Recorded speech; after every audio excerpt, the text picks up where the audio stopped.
You okay? Not bad, yourself? Fine, thanks. Cameras, how about Good to go. all happy? Yep. Good to go? Yeah.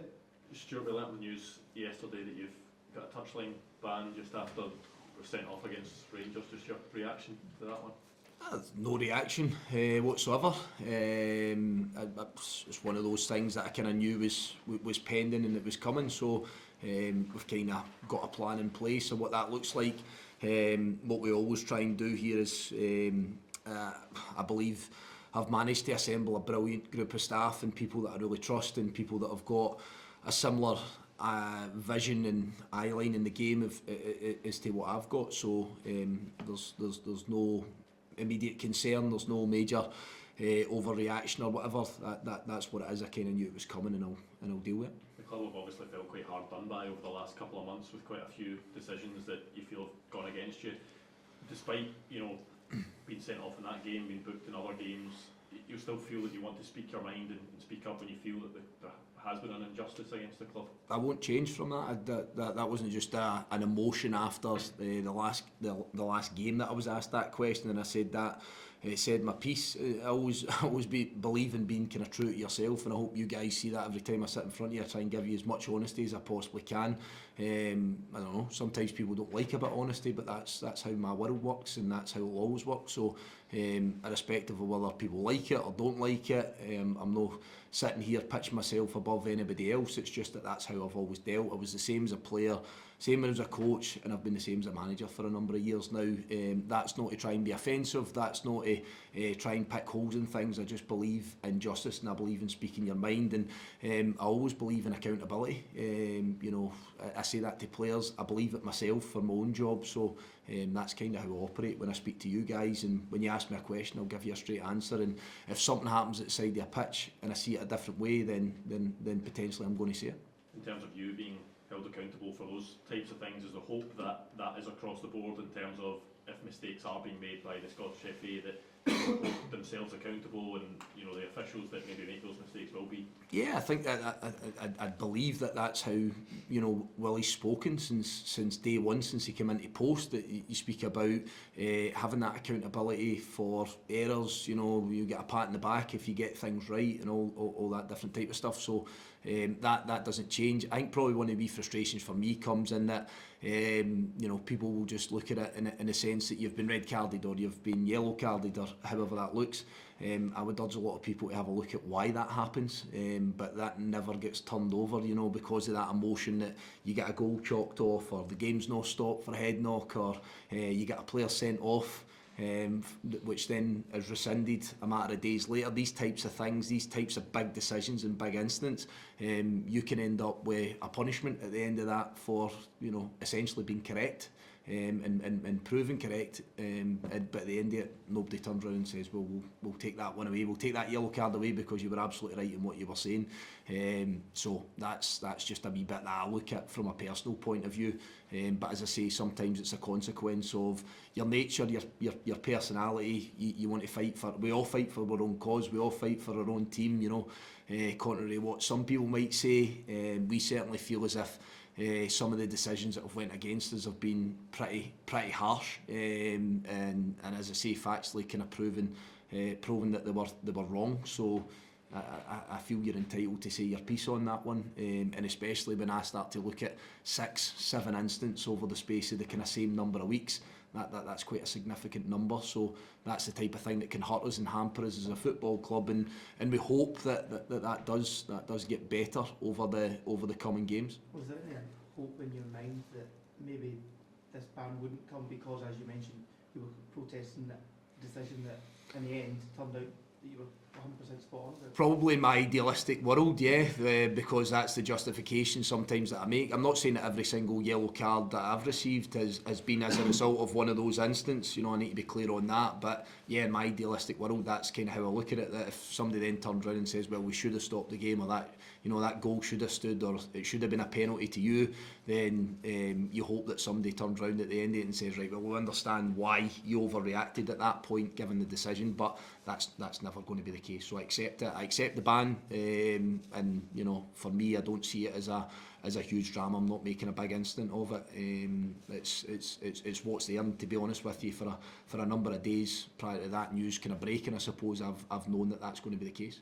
You'll be hoping for more of the same come tomorrow from your players after the weekend as well? Yeah, trying to find a level of consistency at this stage of the season's massive. It's such a big ask for all the clubs. You know, Kilmarnock find themselves in the same position as us with a number of games that we've had. I think that it's probably one extra midweek game that we potentially could have put somewhere else. We could have filtered into the calendar somewhere else. I do, yeah, but again, I've known that this is coming for a significant period of time, so we've always been trying to brace ourselves to be as fresh as we possibly can be, and then ultimately you ask any manager, any group of players, you want to go into the next game off the back of a win. That should and it can breed confidence, so that's obviously something we're trying to play off of. But we know we're playing against a team that lost the last game at home but have been in very good form.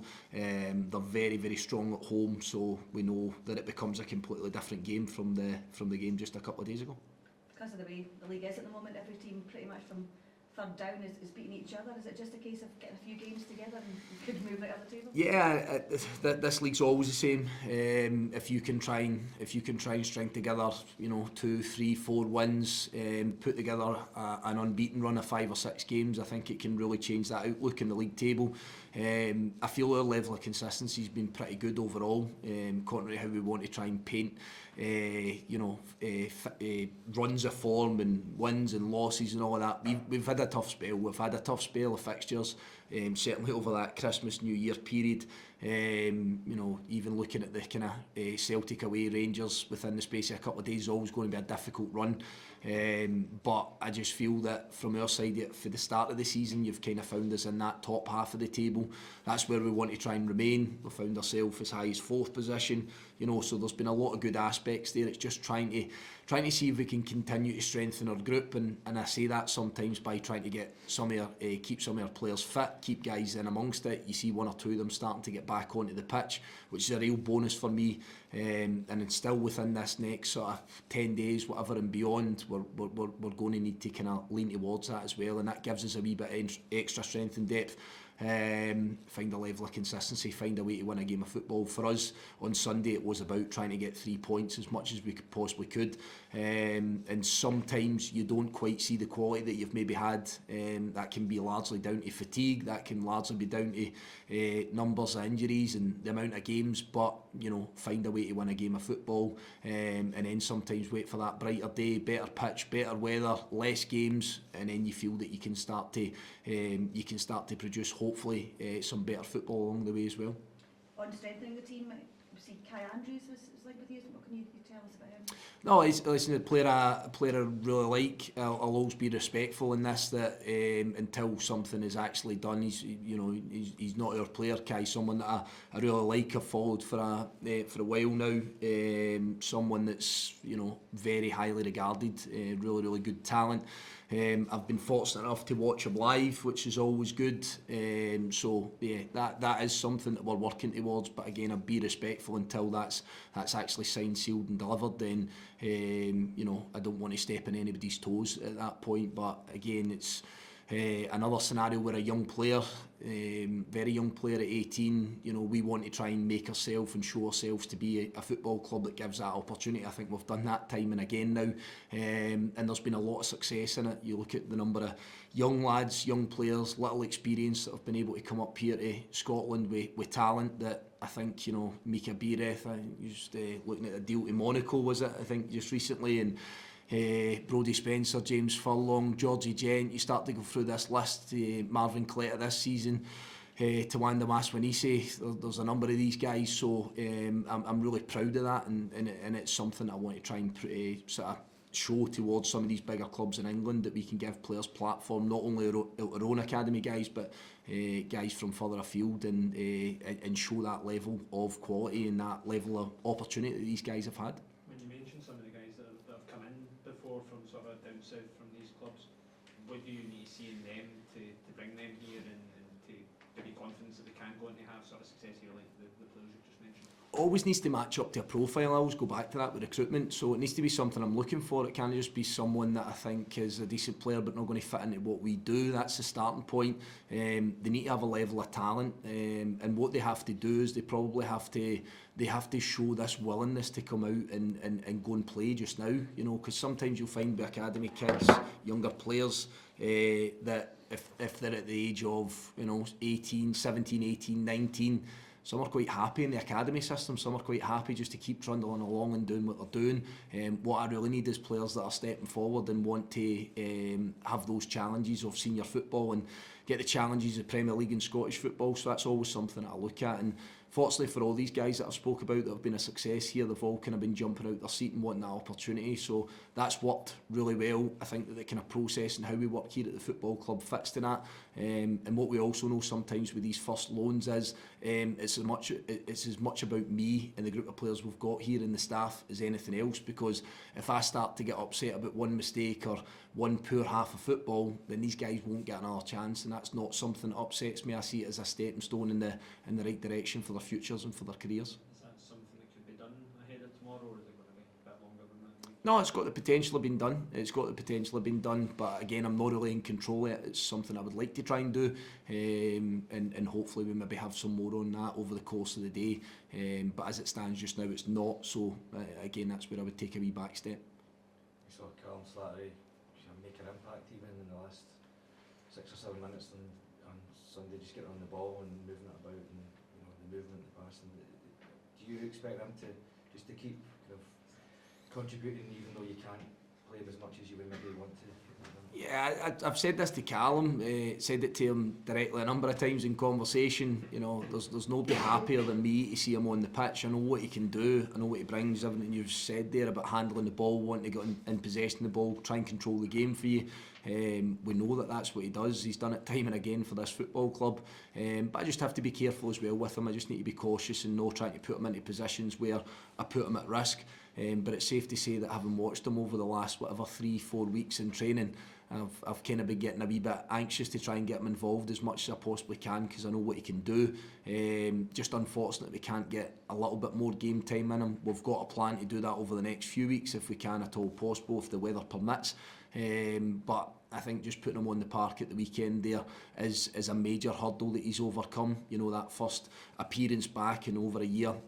And then just the wee bits that he shows you there is never in doubt. So delighted to have him back in, but as I would always say to Callum, and I know what he wants is he wants to be considered as that starter. He wants to be considered as someone that can play 90 minutes, and to get to that there's still a lot of work to be done. Does that give you a little bit of a headache now with Callum coming back in? The talent you've showed up front already this season, that must be a good problem to have. No, it's great. You know, this is no disrespect. I feel like a lot of the time this season I've been going back to the same well. A lot of the same players have been available. A lot of the same players have played a lot of the minutes, down to availability, down to what you actually have. So I've always been hopeful that we can try and add a couple of different components to what we've got. Callum certainly does that. You speak about that forward area. He's also one that can play slightly deeper as well in a midfield and give us a different option that way. So with the likes of him, Paul McGinn, you see Jack Vale coming on and having a good impact again at the weekend. Sam Nicholson gets some more minutes, still short in terms of where we need him to be, of course, but these guys will add plenty to us.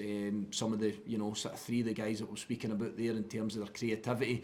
Paul McGinn is your leader, your captain, and fitting into that back line. So they're good options, but I just again need to stress that we want to try and keep them in there. So it's about trying to be methodical in what we do. How close is Ross Callaghan? He's back on the pitch again. Ross was back on the pitch over the last couple of days, not with the rest of the group, but making a small step. He actually had a bad illness in there as well, I would need to mention, which sort of put him back ever so slightly, but fortunately he seems to be over that. Fortunately the muscle injury seems to be a bit better, and we just need to let him go and work now with the sports scientists and the physios to try and get him back in with the group. But sort of longer term guys, do you need to be a wee bit extra cautious with them tomorrow on Astroturf, or is it something Something we've spoken about, because we generally don't train on Astroturf. We've pretty much been on grass all season, so it is definitely something we need to take into consideration. That shock of a completely different surface and the impact that that can have. And yeah, I'll always take advice from our medical people here, but there'll always be a conversation with the player as well. I think that's really important, that they're comfortable with it and how they feel and where they are. So yeah, it's something we'll speak about, but it's not always going to be the defining factor. No, I think we'll be pretty much exactly the same as what we were just a couple of days ago against Aberdeen. Good luck. Great, thank you.